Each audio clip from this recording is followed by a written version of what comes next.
Who read any stories about bad, evil witches, usually with the word darkness in them when they were a kid? Me. Okay. Yes. And, I appreciate that Van broke the ice about Russia because my family's from Eastern Europe, so I was like, okay, all right, we can have this conversation. So my mom came to the US as a child, and when I was a kid, I used to read stories and hear books about the Baba Yaga. So anyone whose family is from Eastern Europe, especially if they're really ornery pagan people, rural people, poor people, they know about the Baba Yaga. So she's a figure in our understanding that is such an enigma that people fight about how to translate her name. Baba, for sure, is grandmother in all of our different languages. Babushka, babichka, Baba always goes to that. But my favorite translation is bone mother, where Yaga's translated in that way. So this could be because if you've seen depictions of her, she has bones in her hair, and then most people who aren't Slavic recognize her house because it's on chicken legs. It's on legs that are chicken. So if you've seen it, you would know it. And she's a very dangerous goddess. She's a goddess that can kill you. She's also this figure that responds to proper respect. Respect for her, respect for all living beings, and she responds to a pure heart and to people of will. People with what we would say at Song is having spiritual imperative, right? So when you go to her door, which in every story about her, and you knock at it, I mean, you're probably peeing your pants because it's a pretty scary looking house. She's gonna ask you if you came of your own free will or if someone made you go, right?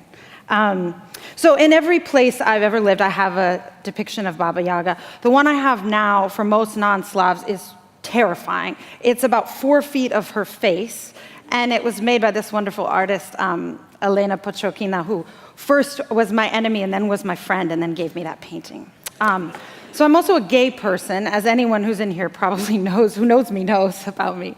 And many people also know I had quite a few girlfriends when I was in my 20s. And somebody like that, okay.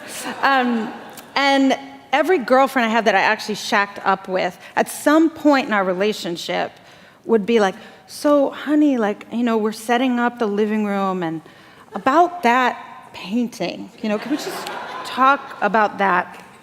Because if you don't know her or come from a tradition where she can be a face of God, she's pretty scary. But if you come from her, she's the most comforting face in the world. She's my screensaver. So when I minimize and I'm tired, I'm looking at her, right? And if you know her, you don't mind the idea of facing that reckoning at her doorstep because it's in that theology that you've already been living, right? So I just think traditions like mine, and many of you who know me may have never heard me talk about my tradition before, have so much to do with disruptive ethics and revolutionary love in this time. And when Trump was elected, I'm gonna talk a little bit more about this, but who knows who Sheriff Joe Arpaio is and was, right? So I live in Phoenix now. So the night we defeated Sheriff Arpaio, which I'm gonna talk a little bit about, and by we, I mean primarily the hundreds of working class people of color whose community he had been tormenting, not me, I was like a hanger-out, was also, within 45 minutes, it became clear that Trump would be the president of the United States. It was a very, very strange night. And the next morning I woke up and I said to my partner, I was like, I feel like a shot of absinthe. Has anyone ever had absinthe? It's that green stuff. Yeah, all right, I thought this is a good crowd. So when you have absinthe, like all stories from my 20s, you have to burn off some of the alcohol, right? Just to drink it, because it's alcohol, but it's also not sold in the US because it has hallucinogens in it, right? I turned to her and I said, Marisa, I feel like a shot of absinthe. She was like, what the heck are you talking about? I was like, I feel like everything that wasn't organizing just burned right off me in the middle of the night. Like I felt just on fire in this particular way. And I think that idea that we could keep it pretty or not burn off the pettiness, the ego, the bullshit. I know I can say that in this church because it's Jackie's church and y'all's church. That we could really keep it tidy and keep it status quo and still love each other through a time like this is not legible to me. It's just not legible to me. It's like something I can't read, right? One of my favorite sayings in my tradition is where there's fear, there's power, right? And sometimes when people encounter that for the first time, they're like, fear sucks, Caitlin. Like, fear sucks. Like, what are you talking about, right? And it sucks. I've been afraid a lot.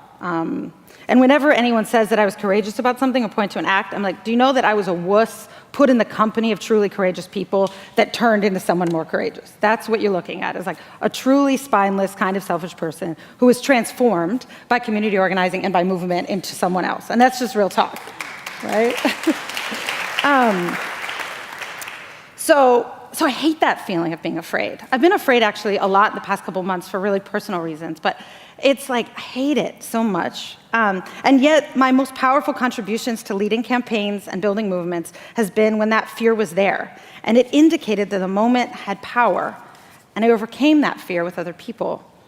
And things became possible that I didn't think were possible, and people around me, including myself, became political actors that they didn't dream they were gonna be, in stories they didn't think they were gonna be in, right? And some people in that room, we've been part of these stories together, right? So in our tradition, that darkness, that where there's fear, there's power, is a pregnant, wonderful place, which my dear friend Valerie has made millions of people literally think about so much in the past few months. And it's an undomesticated place. It's a wild place that's not to be tamed, but it's part of really important questions of ecosystems of social change. So when I think of that question of loving our neighbor, it might seem strange to bring up, what does Baba Yaga have to teach us about disruptive ethics and about that? And I'll be perfectly frank, since the election, I've had some real concern about the level to which so many of our institutions and leaders are going back to business as usual, working with the people they were working with before and doing things similar to what they were doing before. And I was really pissed. And after a few weeks, that fact actually started to elicit compassion, which I don't know if anyone feels compassion when they're like not ready to. They still want to be like having a tantrum, and I'm like, no,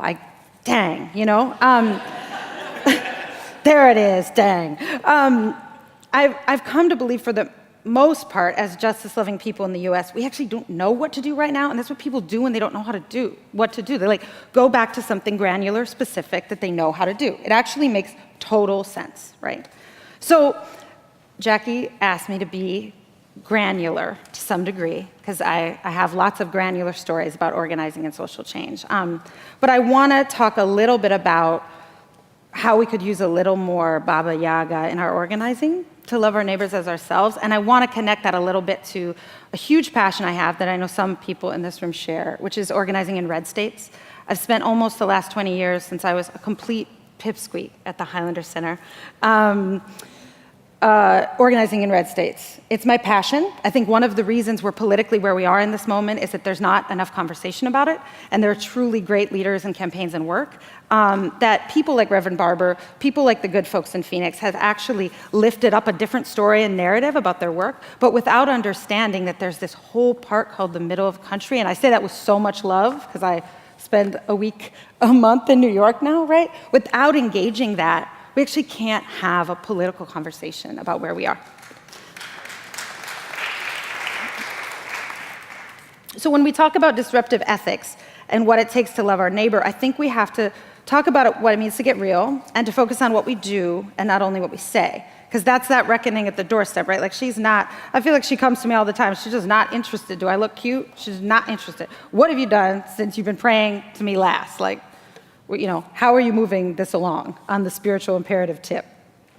So these thoughts focus on how to deepen those considerations of being in motion. And I say being in motion, as my friend Sharon has talked about how that's great, because it's not only description or prescription, right? It's not only action or analysis against each other. It's motion, and we're thinking and feeling and being while we're doing it as well, right?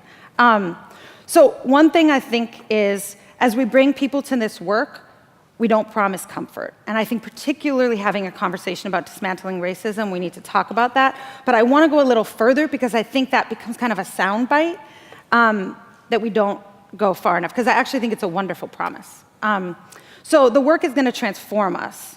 When I was 21, there was this person named Suzanne Farr, who was a great feminist thinker, who was the director of Highlander at the time. And I was a real twerp. I was I didn't realize I was gay yet. I had a class descendant family. We were like those people on the block that had so many cars in a middle-class neighborhood. And the neighbors were like, how many kids actually live? How many kids do you have? To my mom, right? Like, we were those people. My brother had been in and out of prison, and I was like really pissed. And Suzanne, anyone who knows her knows she specializes in like young dykes who are really pissed. Like it's like her calling. And she put her hands like this and she said, here's my problem with you, Caitlin, right? You think you could do this with your life, and I think you could do this with your life, but you're gonna have to work really hard. It's gonna shake you to the core foundation of everything you know, and like, do you wanna get down? Because I think you could take all that rage and anger, and you could channel into something that can potentially work, so are you in or not? Which is like such a great thing to say to someone like me, because I was like, you think I can't do it? I can do it. But I say that because that was actually, and I thought Dan put it well, it's that calling up. Like, I actually like calling up more than calling out or calling in, right? Because there's this assumption that we get to be the same people we were before, right? There's this assumption that we don't want to be covenanted to something that makes us be someone else, that makes us totally change the entire course of what we think is possible for ourselves with other people, never by ourselves, right? And that brings an ability to have a comfort with confrontation and see escalation and de-escalation as tools in what it is we're doing. And understanding that like organizing, like the lessons of Baba Yaga are about how do you hold tension? So often we hear like, when we talk about seeing both sides, it's actually a way to talk about diluting and like completely putting to sleep a conversation, right? Especially in relationship to race. And it's a plea often from us as white folks to quiet that conversation. And holding real tension is like holding a fire in each hand. It should be hard. It should make your arms shake. Like, it's not actually for the weak at heart. I mean, some folks in this room know co-directing a cross-race, cross-class, cross-disability, sexuality, all of this, that was all LGBTQ folks for 10 years. I have so much gray hair that I dye, right? That came from us engaging that and being like, wait a minute, it's good that we're in conflict because we actually have people who have extremely different cosmologies, worldviews, and experiences at the table, and we're actually contending for power, and we're actually thinking about what does it mean to move to a majority people of color leadership and a majority people of color organization that still has meaningful roles for white people, that doesn't declaw them, right? Doesn't say you don't have to do any work, right? That's a Marisa Franco original. I see you like that one, and I'm not gonna take credit for it. So I think that's really important. Just a couple other things. I think a discipline and depth of practice is important. Like, what helps us hold this tension if we come from communities where the tension is just, it gives us hives, right? Or communities that, like to get pretty escalated, as, people in my family like to do, where you can revel in that. You can be like, oh yeah, this is the way it always is. It's just tense, drama all the time, right? And, I might be on this panel now, but I assure you, I worked on so many campaigns in red states that I never got accolades for, but more importantly, the people that worked harder than me, nobody knows their names. Yeah, And I think that's really good in some ways. It's really complicated and it's really good. It was good for my training and my accountability and how I became a leader. And it's also good for us to acknowledge who's doing the work. And pound for pound, I saw again and again women of color, organizers and leaders who had been out there for decades, who were not getting that shine, right? And they need more shine, a lot of them. And it's also such proof that they were never in it for the shine, which leads me to my favorite, which is the proof is in the pudding. So often the people doing the most work are not always the ones that we get to see on the panel circuit, although sometimes it's not true. But like the key work doesn't always look cute. A lot of times it just does not. So when I'm looking at work right now, I'm looking at what is born of that work. Like, which leaders are developing leaders? What is galvanizing a base? Who is here getting synthesized in the way they need to be? Who's winning campaigns? And I think that also applies to how those of us who are white in this room think about what does it mean to not only engage a practice of saying the right words or stopping saying the crappy words, right? But to actually think about when we ask ourselves 8 years from now what we did while Trump was president, how are we actually part of? Look, Jackie's like, I'm living in that mentality, right? Yeah, Jackie's like, get out of it. 4 years, right? Like, what are we actually doing, right? So a lot of times what I'm trying now is when I have conversations in spaces with a lot of other white folks, and folks are like, what do you think about that? I'm like, I don't think I want to talk about what I think about that. I want to ask you to judge my track record based on the work that I've done. And I think that's where we need to be. What leaders are we supporting? What kind of organizations are we building? How are we engaging and having the humility to understand that there are beautiful words and then there are beautiful actions, and we need both. And often the emphasis is on one more than the other. And then finally, I think having the humility to realize that we could have a lot to learn right now about how to make social change, right? Brian and I were talking about this earlier. Like, there could be a lot to learn. And there's a lot of leaders of color, in particular I'm thinking of, and those of us working for justice in red states who are no strangers to living under state government that hates us and wants us to be back in a closet, be deported, or be dead. It's pretty simple. We're not strangers to building coalitions with people we don't like. We've been doing it for decades. It's actually not about do we all want to be buddies, right?